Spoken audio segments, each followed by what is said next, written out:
Good morning दोस्तों। आज हम लोग पढ़ेंगे विसर्ग संधि का अगला पार्ट में हस इच्चा सूत्र है। तो ये है आपका ह्रीस्व आ के बाद रू का ऊ हो जाता है कब बाद में हस हो तो। हस एक प्रत्याहार का नाम है, मैंने बताया था। इसके अंतर्गत है वरट यानी हा या वा रा ला, फिर है वरट, फिर लड़ झभय घट धस, इतने वर्ण आते हैं। तो ये तीसरा प्रत्येक वर्ग का मित्रों तीसरा, चौथा, पांचवा और इतने वर्ण हस के अंतर्गत आते हैं। अब इसका कंडीशन इन्होंने बताया है कि आ के बाद अगर रू हो तो रू का क्या हो जाता है, ओ हो जाता है। इस रू के स्थान पर रो ओ। इसके पहले हमने पढ़ा आ के पहले रू हो, आ के बाद हो तो लोप हो जाता है। इसके भी पहले हमने पढ़ा विसर्ग का सा हो जाता है। इसके बाद हमने पढ़ा पद के अंतिम सादा सा का रू हो जाता है और पेट कटा सा यानी दंत सा और दंत सा का रू होता है और मूर्धन्य सा का भी रा हो जाता है। तो इस तरह से हमने पढ़ा, लेकिन यहाँ पर इन्होंने जो बताया है चौथा नियम इसके और पढ़े थे कि रू का ऊ हो जाता है, आ के बाद अगर हो तो हमने पढ़ा था कहा धन अपि बराबर कोपि, अवग्रह लगा के इस टाइप से हमने पढ़ा है। ये हो गया कोपि, सॉरी मात्रा यहाँ नहीं लगेगा, ये है कोपि, मात्रा यहाँ लगेगा इसमें इसके बाद में। तो इस तरह से हम लोगों ने पढ़ लिया था। अब यहाँ से इसके बाद हम लोग पढ़ेंगे ये संधि। तो यहाँ हमने उदाहरण लिखा हुआ है, देखिए यस धन यसह धन धर। इसका जब हम विग्रह करेंगे तो या धन सिटी वाला आधा सा मीन्स इसको हम तालव्य सा बोलते हैं, धन छोटा या, फिर यहाँ धन आधा सा विसर्ग का सा हो गया, फिर ये धन धर हो गया। फिर हमने यहाँ लिखा या के बाद आधा सा तालव्य सा, फिर छोटा या, फिर धन रू धन धर। फिर इसके बाद यहाँ हमने लिखा या धन सा धन आ धन ऊ। अब यहाँ देखिए आ और ऊ हो गया, इस वाले रा का ऊ हो गया और ये आ और मिलकर गुण बना रहे हैं। तो या जब यहाँ पर ओ हो जाएगा आ धन ऊ बराबर ओ, तो ये हो गया या, ये आधा सा इसमें बलेगा तो ये इसका हल गायब हो जाएगा और फिर ये हो गया धर, यशोधर।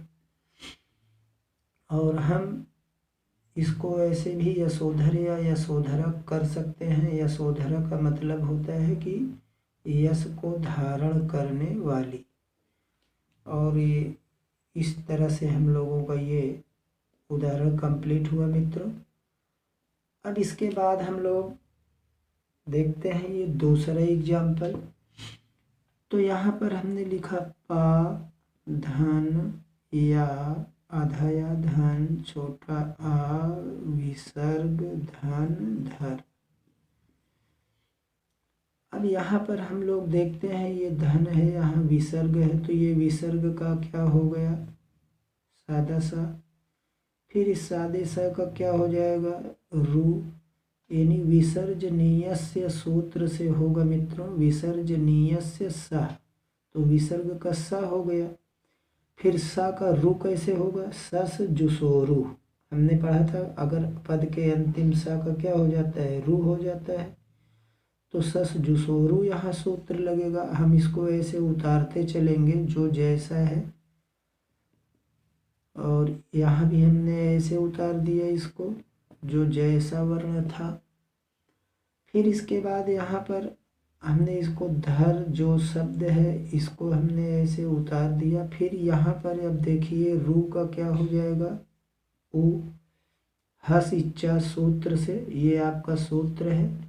तो इस हस इच्चा सूत्र से यहाँ बताया गया है हा या वारा ला या तीसरा चौथा पांचवा, ये क्या है ता था दा धा, चौथा वर्ण है ये। तो ये रू का क्या हो गया ऊ, तो ये हो गया पा अधा या छोटा आ उ धन धर।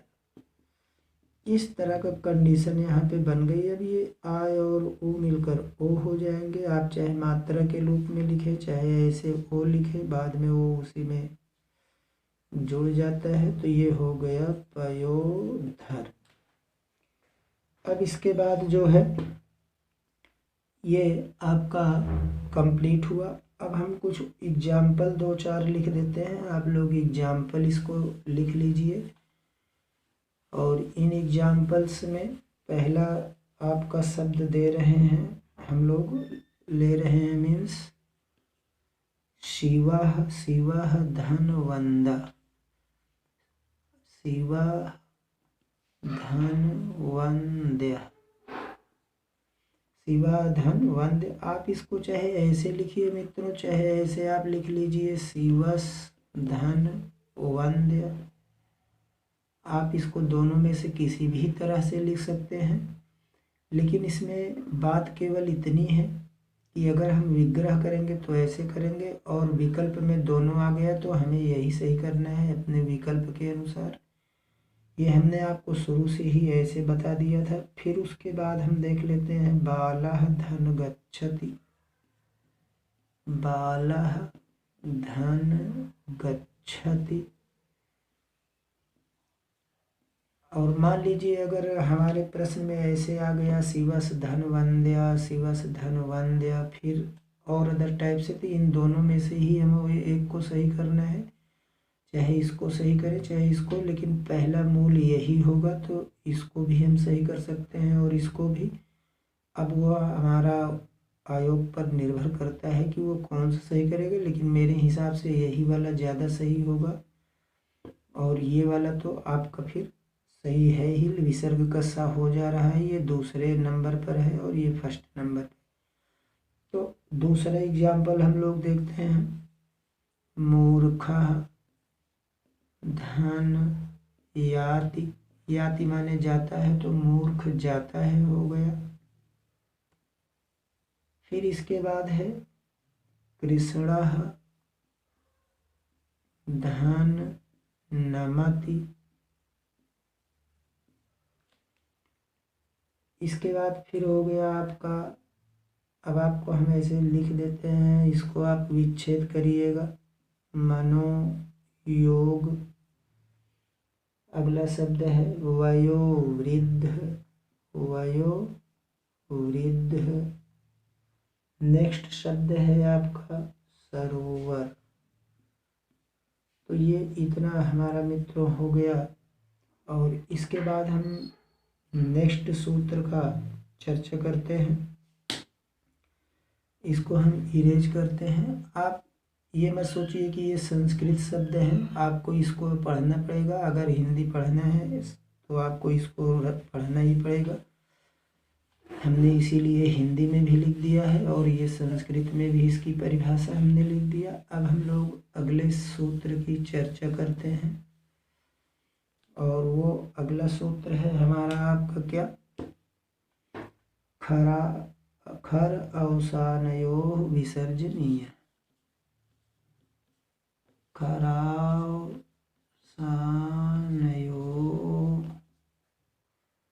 विसर्जनीय। खरावसानयोः विसर्जनीय। ये है आपका सूत्र। इसका मतलब ये हुआ कि विसर्ग के बाद, विसर्ग, यहाँ विसर्ग लिखा हुआ है दिख रहा है, ये विसर्ग शब्द है और ये है यहाँ पर खा शब्द है, विसर्ग और खा। तो विसर्ग के बाद, विसर्ग के बाद का खा पा फा, का खा पा फा आए तो विसर्ग में कोई भी विकार नहीं होता। विसर्ग में कोई विकार नहीं होता। ये है आपका इतना सूत्र कि अगर विसर्ग के बाद का खा पा फा आए तो कोई विकार नहीं होता है। जैसे गुरुः धन पाठयति, गुरुः धन पाठयति, ये हो गया आपका। अब यहाँ विसर्ग है, ये विसर्ग के बाद पहला अक्षर क्या आया, पा आ गया। यहाँ हमने लिखा है 4 वर्ण। अगर विसर्ग के बाद इनमें से कोई एक अक्षर आता है तो कोई परिवर्तन नहीं होता। हम इसको सेम टू सेम ऐसे लिख देते हैं और अलग अलग ही लिखेंगे, गुरुः पाठयति। तो इस तरह से अब इसको हम लोग आप लोग कर सकते हैं। मान लीजिए अगर ये है वृक्षः धन फलति, तो इसका क्या हो जाएगा आप कर लीजिएगा। अगर नहीं आता है तो हम इसको चर्चा कर लेंगे हम लोग। फिर इसके बाद है आपका नेक्स्ट है मित्रों, ऐसे ही आपका वृक्षः फलति हो गया, बालकः पतति, बालकः धन पतति, तो हम लोग इसको पतति, तो इसको भी आप कर लीजिएगा। केवल आपको मिलाकर लिख देना है, धन का चिन्ह हटाकर। इसके बाद हम लोग लास्ट सूत्र इसका देख रहे हैं, है तो अभी एक और, चलिए उसको भी बता देते हैं। तो लास्ट है ये, केवल नियम लिख रहे हैं, सूत्र नहीं लिखेंगे। है विसर्ग का विकल्प से रा का रा यानी रा का लोप हो जाता है। इसका ये है रोरी, और रा के बाद रा आवे तो एक रा का लोप हो जाता है। रा के बाद रा आए तो एक रा का लोप हो जाता है। रा के बाद रा आए तो एक रा का लोप हो जाता है। कैसे, जैसे ये है, अगर हम कह दें पुनः धन रमते, तो अगर हम इसको करते हैं तो ये हो जाएगा पा में छोटा ऊ, फिर ये है आपका आधा ना, फिर छोटा आ, फिर यहाँ है विसर्ग। तो ये विसर्ग के स्थान पे क्या हो जाएगा मित्रों, रा हो जाएगा, यानी पहले सा होगा और धन यहाँ हमने रमते लिख दिया। फिर इसके बाद हमने लिखा ये पू, धन्ना धन आ, सा का क्या हो गया, रू हो गया। अब यहाँ रू का उ लोप हो जाएगा, तो ये बचेगा आपका पू धन ना धन। अगर हम इस ना को यहाँ पर लिखे ही ना ऐसे, क्योंकि इसका संधि में कोई महत्व, ये पू धन ना धन ऐसे हमने लिख दिया। अब यहाँ पर आप देखिए सा का रू हो गया और रू का यहाँ उ लोप हो जाएगा, तो ये हो जाएगा आधा रा और ये हो गया रामते।